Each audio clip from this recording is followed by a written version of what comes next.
Bonjour, je suis Gaël Châtelain-Berry, bienvenue sur mon podcast Happy Work, édition spéciale, édition qui est consacrée à une interview de Frédéric Bedain, le président du directoire de Hopscotch, l'une des plus grandes agences de communication françaises. Nous allons parler pendant cette interview de flex office, d'adaptation à la crise, d'événementiel bien entendu, de bien-être grâce à l'aménagement des bureaux, car vous allez voir, cela tient une grande importance chez Hopscotch. Bref, je vous laisse à cette interview. Bonjour Frédéric Bedain. Bonjour Gaël Châtelain. Alors, je vais vous présenter rapidement. Vous êtes cofondateur et président du directoire de Hopscotch Group, aux côtés de Benoît Desvaux et Pierre-Franck Mollet. Pour celles et ceux qui ne connaîtraient pas Hopscotch, c'est l'une des plus grosses agences de communication globale française, avec entre autres une division événements qui s'occupe par exemple d'un événement que vous connaissez sans aucun doute, le Festival du film de Deauville. Rien que ça. Vous êtes membre de Croissance Plus, donc vous avez exercé la vice-présidence et la présidence entre 2006 et 2011. Vous avez été vice-président de la commission compétitivité, innovation et attractivité du MEDEF de 2014 à 2018. Membre du groupement des professions de services et président de la commission innovation de la Commission nationale des services. En 2011, vous avez rejoint le conseil d'administration de Catering International Services. En 2016, celui de la Fondation Entreprendre. Et en 2018, vous êtes nommé président de l'association Revital Emploi. Bref, si je devais résumer, vous êtes ce que l'on pourrait appeler un homme actif, très actif. Et je commencerai, malgré tout, par une question que je pose à tous mes invités. En premier, que représente votre activité professionnelle pour vous ? Ce que ça représente chaque jour, c'est l'occasion de rencontrer des tas de gens. Et ça, c'est très agréable. C'est-à-dire que j'ai la chance de faire un métier que j'aime. Quand on a créé notre entreprise avec mes amis associés aujourd'hui, on était étudiants et c'était ça qu'on avait envie de faire. Le métier n'existait même pas. Vraiment, les relations publiques, l'événementiel, et ça n'existait pas vraiment, au moins pas dans les dictionnaires. Évidemment, Internet n'existait pas, donc tout ce qu'on fait aujourd'hui en digital n'existait pas. Mais en revanche, on avait une espèce de vague idée de ce qu'on a, d'une métier qu'on avait envie de faire. C'était fournir des contenus très innovants pour la communication des entreprises et pour que les gens se rencontrent et des liens les uns avec les autres et créer des réseaux relationnels autour de sujets qui les intéressent. J'ai la chance de faire ça depuis plus de 30 ans avec des gens intéressants. Je rencontre des clients passionnants et j'en vis. Voilà. Donc c'est plutôt agréable. Et j'en vis et j'en fais vivre pas mal de gens autour de moi. Alors, j'ai eu la chance de vous rencontrer il y a quelques années, parce que vous êtes trop modeste, Frédéric. À l'époque où vous aviez une agence qui est devenue maintenant Hopscotch, mais qui s'appelait le Public System, qui effectivement a révolutionné un secteur qui n'existait pas. Alors non, il a plutôt créé un secteur qui n'existait pas. Il doit y avoir quand même une satisfaction toute personnelle, il y a une fierté, j'imagine. Oui, mais ça, c'est si on regarde dans le rétroviseur. Mais après, on s'aperçoit qu'il y a des tas de gens qui font les choses très bien et qui ont fait en même temps que nous, parce que l'idée de libre parcours, c'est-à-dire que nous, on a créé quelque chose parce que il y avait un besoin et que c'était dans l'air du temps, et d'autres gens ont créé des entreprises sur le même secteur au même moment que nous, avec plus ou moins de succès, mais certains avec des succès absolument immenses, internationaux et tout. Donc, le rétroviseur est pas très intéressant. Ce qui est plus intéressant, c'est la dynamique de l'avenir. Ce qu'on vit aujourd'hui avec le Covid montre que aucune situation n'est acquise et n'est vraiment sûre, je dirais, qu'on est obligé de se réinventer, de s'adapter aux besoins de ses clients, de s'adapter à l'ambiance politique, économique, sociale, culturelle, et c'est ça qui fait tout l'intérêt. Donc non, je veux pas faire de fausse modestie non plus. Je suis content de ce qu'on a fait tous ensemble et fier d'avoir trouvé des jobs intéressants pour pas mal de gens autour de moi.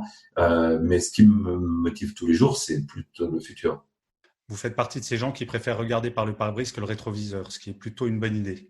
C'est plutôt prudent en plus. C'est hyper intéressant parce que vous avez 30 ans d'expérience dans un même secteur, même s'il a beaucoup évolué, comme vous l'avez précisé. Est-ce que vous pensez que la perception que les salariés ont de leur travail dans votre secteur et dans votre entreprise ont évolué depuis quelques années ? Ah oui, je suis persuadé parce que quand on a commencé, les relations publiques, la communication événementielle, c'était un sous-métier de la com. La com, à l'époque, c'était la pub et puis et les autres. Et aujourd'hui, on s'aperçoit que on a certains très grands clients, notamment de grandes entreprises américaines, où nous, on est l'agence principale et, euh, et éventuellement ils font un peu de pub, mais de moins en moins. S'ils font de la pub, c'est pour financer les médias parce qu'ils pensent que c'est important pour la démocratie, mais c'est pas important pour leur business. On travaille pour plein de marques de luxe, pour Renault, pour Sanofi, pour beaucoup de très grandes entreprises françaises internationales. On travaille énormément dans l'agroalimentaire, on travaille dans le tourisme, par exemple pour Accor, on travaille dans l'entertainment, on travaille beaucoup dans la santé, dans les services, on travaille pour des gouvernements, on travaille pour des organismes publics en France et dans pas mal de pays du monde. Donc je suis très fier de tous ces types de clients et c'est vrai qu'on a vu la communication évoluer et du coup pour mes collaborateurs, puisque c'est la question que vous me posez, moi je pense que ils sont passés de petits exécutants de sous-parties de la communication à interlocuteurs privilégiés des directions générales, des présidents, des gouvernements sur des points absolument majeurs de leur communication stratégique, qu'elle soit commerciale, institutionnelle, relationnelle, personnelle, etc. On est passé d'être la dernière roue du carrosse à être la première, ce qui est plutôt valorisant et intéressant intellectuellement. Pas toujours la première, mais en tout cas une des roues qui fait tenir le carrosse droit. Alors, actuellement, sur votre secteur, l'événementiel, la période actuelle, c'est un secret pour personne, est extrêmement difficile. Comment est-ce que vous avez réussi à concilier le bien-être de vos salariés avec l'urgence économique, qui a été un vrai point d'interrogation? Alors, je ne sais pas si j'ai réussi parce que c'est vrai que c'est extrêmement difficile pour les gens dont l'activité principale, voire unique, était de faire de l'événementiel, puisque en gros 90% des événements traditionnels sont annulés depuis le mois de mars, depuis début mars, fin février, début mars, que les perspectives de redémarrage sont très incertaines. Même si on sent le besoin, on sent que les gens ont envie, nos clients ont envie de faire des événements, maintenant ils veulent le faire avec prudence, etc. Donc on est obligé de réinventer notre métier, c'est-à-dire qu'on fait par exemple des événements en grappe, on réunit les personnes par 10 ou 50 partout en France ou dans le monde, et on les relie par des dispositifs technologiques, par Teams, par Zoom ou par d'autres systèmes, et que du coup ça dégrade, en fait ça donne l'impression d'être des événements en mode un peu dégradé. Donc le bien-être de mes salariés, c'est un grand mot parce que tout le monde, ceux qui travaillaient dans l'événementiel pur, ils souffrent quand même de pas pouvoir faire leur métier comme ils ont rêvé de le faire et comme ils aimaient bien le faire. Mais ce qu'on a fait quand même, c'est d'avoir beaucoup de formations pour que ceux qui n'étaient pas capables de faire des événements digitaux le deviennent le plus possible. Et puis pour essayer de donner du sens à cette nouvelle manière de faire des événements que j'appelle figito, donc figital, physique plus digital ou hybride. Donc ça, c'est très important. D'aller voir les clients pour leur dire qu'on est avec eux aussi dans ces moments difficiles, parce que nos interlocuteurs dans les entreprises, pour eux aussi, c'est pas facile. On a la chance d'avoir bénéficié en France et dans certains pays, comme par exemple l'Irlande, même les États-Unis, ils nous ont accompagnés pour nous aider à financer cette période difficile avec des moments différents, c'est-à-dire que avec des méthodes différentes. En France, par exemple, on nous finance l'activité partielle, donc en fait le chômage partiel, et avec l'interdiction formelle de faire travailler les gens.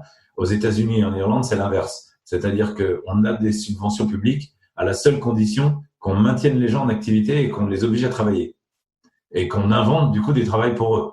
Ce qui oblige à faire de la formation ou d'appeler les clients pour essayer de leur vendre d'autres trucs. Donc c'est assez intéressant en termes de culture nationale. Mais en revanche, ça contribue au bien-être des salariés parce que même quand ils étaient en confinement chez eux, nous, pour pouvoir toucher les subventions, on est obligé de les faire travailler, donc d'être imaginatif pour trouver du boulot. Et au-delà de cette période du corona qui est quand même un peu particulière, le bien-être au travail chez Hopscotch, est-ce que vous auriez un exemple de quelque chose qui vous semble emblématique ou intéressant? Notre organisation du travail est très particulière et on a eu la chance d'être visité d'ailleurs par la plupart des grands patrons français parce que on a créé il y a 5 ans des bureaux où personne n'a de bureau, on est 100% en flex office. Donc on était 500 dans l'immeuble au début Maintenant, on est 700 dans 4500 mètres carrés et avec une impression de place et de confort et de vivre ensemble dans un endroit agréable. Ça veut dire qu'il y a énormément de salles de réunion, y compris des salles pour un, comme celle dans laquelle je suis actuellement, mais des cuisines, des bars, des terrasses, des salles pour deux, des salles pour un, des salles où on est allongé, des salles où il y a des canapés, des salles où il y a des chaises, des salles où on travaille debout, des espaces semi-ouverts, des espaces semi-fermés, des endroits vitrés, des endroits pas vitrés, si on veut pas qu'on vous voit à l'intérieur. Et donc, tous ces lieux fait que c'est qu'on vit chez Hopscotch un petit peu comme dans un grand appartement. Et en fonction des moments de la journée, que ce soit pour dormir, discuter en famille, passer un coup de fil perso, prendre son petit déj ou se laver les dents, on va pas dans le même endroit dans l'appartement. Et surtout si on a la chance d'avoir un grand appartement. Là, on a un grand truc de 5000 mètres carrés, très agréable à vivre et qui est ouvert à tout le monde. Et dans lequel on a trouvé une organisation plutôt sympa, à tel point que la post-confinement, on a décidé qu'on avait 2 petits immeubles de 800 mètres carrés qui étaient dans un rayon de 200 mètres autour, et on les a rendus et on a mis tout le monde dans le même immeuble, ce qui a l'avantage de rassembler la famille. C'est ce qu'on appelle les bureaux mieux qu'à la maison. Alors ça, c'est vraiment l'objectif. C'est-à-dire que quand on a conçu ces bureaux, on a dit aujourd'hui, on faisait pas encore de télétravail formel, mais la technologie faisait que déjà il y a 5 ans, nos collaborateurs ils pouvaient très bien travailler de chez eux. Et nous, on a voulu faire des bureaux qui soient une destination, non seulement pour nos collaborateurs, mais aussi pour tous nos interlocuteurs, nos clients, les médias, les journalistes avec lesquels on travaille, les créatifs, les artistes qu'on peut faire travailler sur les projets. Et moi, il n'y a rien qui me fait plus plaisir que quand les gens disent on va se retrouver chez Hopscotch. C'est quand même l'endroit qui est le plus sympa, c'est le plus central, c'est le plus agréable, c'est là où on est mieux accueilli, etc. Donc on a investi dans du personnel dédié à la qualité de vie au travail. Et c'est pas un chief happiness officer, c'est des gens qui sont là pour faire en sorte que la vie dans les locaux d'Hopscotch soit agréable, mais pour travailler. Donc il n'y a pas de musique. On a rangé les baby-foot parce que ça fait du bruit, ça empêche de travailler. En revanche, on a d'autres endroits qui sont vraiment agréables à vivre, des terrasses au soleil ou des terrasses à l'ombre selon la météo, des endroits couverts, chauffés, lumineux, pas lumineux, avec vue, sans vue. Et c'est drôle parce qu'il y a 70 salles de réunion dans l'immeuble et elles sont toutes meublées différemment avec un papier peint différent, et il y a des débats éternels sur j'aime pas, et il y a des gens qui aiment pas tel papier peint, ils vont pas dans cette salle de réunion, c'est pas grave. De vrais gros problèmes, je vois, Frédéric. Alors, on arrive à la dernière question. Si vous deviez donner, du fait de votre expérience ou là maintenant, un seul conseil à un dirigeant, un manager ou un salarié dans une entreprise, pas forcément la vôtre, dans une entreprise. Je dirais soigner le plaisir. Parce que le plaisir d'être ensemble, le plaisir d'aller travailler le matin, le plaisir d'apprendre, le plaisir de prendre des risques, et tout faire pour qu'il y ait du plaisir au quotidien, et que le fait de travailler ensemble ne soit pas pénible. Alors bien sûr, un travail, il y a des moments où il faut se concentrer, il faut être assidu. Il y a des moments où on n'a pas envie de se lever le matin, mais on a un rendez-vous loin, on doit aller prendre un train, un avion, j'en sais rien. Et ça, c'est pas agréable. Mais quand même, globalement, la quantité de plaisir doit être supérieure à la pénibilité et aux ennuis qu'on a nécessairement. Et même si on fait un travail qu'on juge désagréable, le plaisir peut être dans les gens avec qui on est, l'environnement dans lequel on travaille, la satisfaction intellectuelle de le faire, et la reconnaissance sociale. Il y a plein de manières d'avoir du plaisir. Et le rôle d'un dirigeant, je pense, c'est de faire en sorte qu'il y ait du plaisir à tout niveau. Et d'ailleurs, en termes commercial, sans plaisir, il y a probablement pas de valeur ajoutée immatérielle, et c'est très difficile de défendre ses prix de vente. Écoutez, je crois que vous êtes le premier interlocuteur à me parler de plaisir à cette question, et je vous en remercie, parce que ça fait toujours chaud au cœur d'entendre un dirigeant qui parle de plaisir avant de parler de rentabilité. Donc, merci beaucoup pour cette belle conclusion, Frédéric. Je vous remercie encore une fois d'avoir participé à Happy Work, et je vous dis à très bientôt. Au revoir. Au revoir, merci beaucoup Gaël.